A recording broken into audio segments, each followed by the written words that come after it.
Start. Mahatma Gandhi never subscribed to the principle that the end justified the means.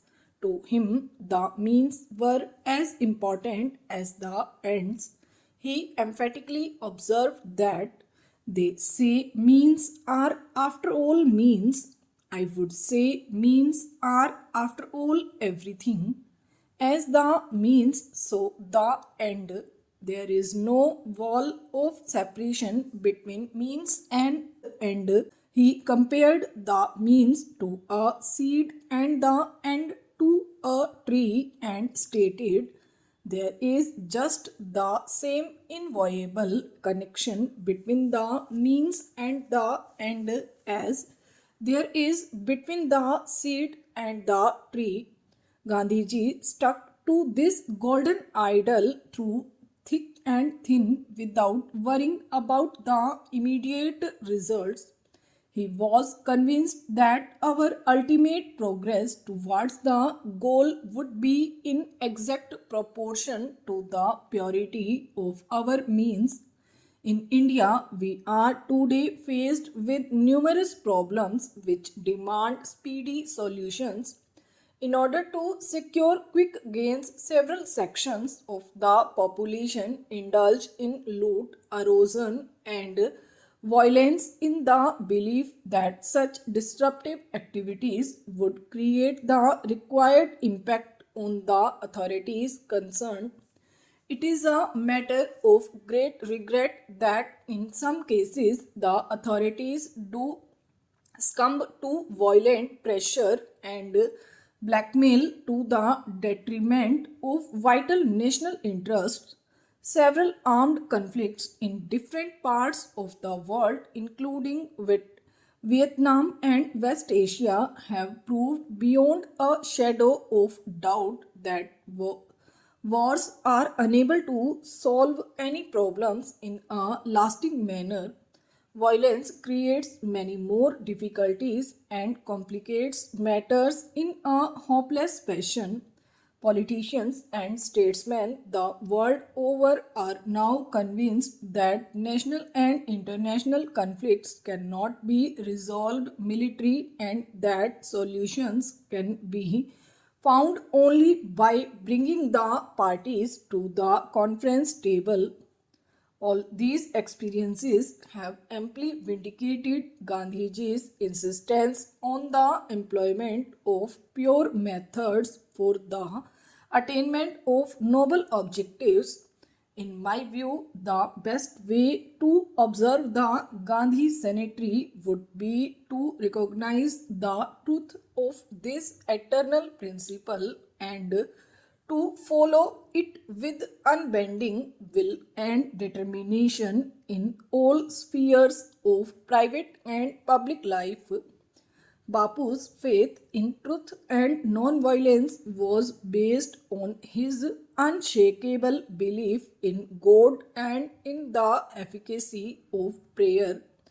To him, God was truth, and in the last analysis, truth was God, the source of light and life and love. Without unflinching faith in this supreme power, it was not possible for a human being to adhere to truth and non-violence under the greatest provocations. It should, however, be borne in mind that belief in God was not an act of blind faith with Gandhiji. In his recorded message to the Americans from London, the Mahatma had stated that there is an indefinable mysterious thing that pervades everything. I feel it though I do not see it. It transcends the scenes. I do dimly perverse that whilst everything around me in ever changing, ever dying, there is underlying all that change a living power that is changeless, that holds all together, that creates, dissolves, and recreates. That is why, in the midst of death, life persists. In the midst of Untruth, truth persists in the midst of darkness, light persists.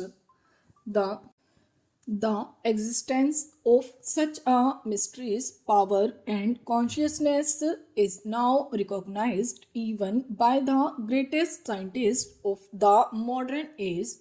The atomic power perhaps gives but a faint glimpse of the limitless power and energy of the Supreme Soul, which permeates everything from the minutest to the largest. Gandhiji's trust in God enabled him to defy the violent might of the British Empire with utter fearlessness and remarkable confidence.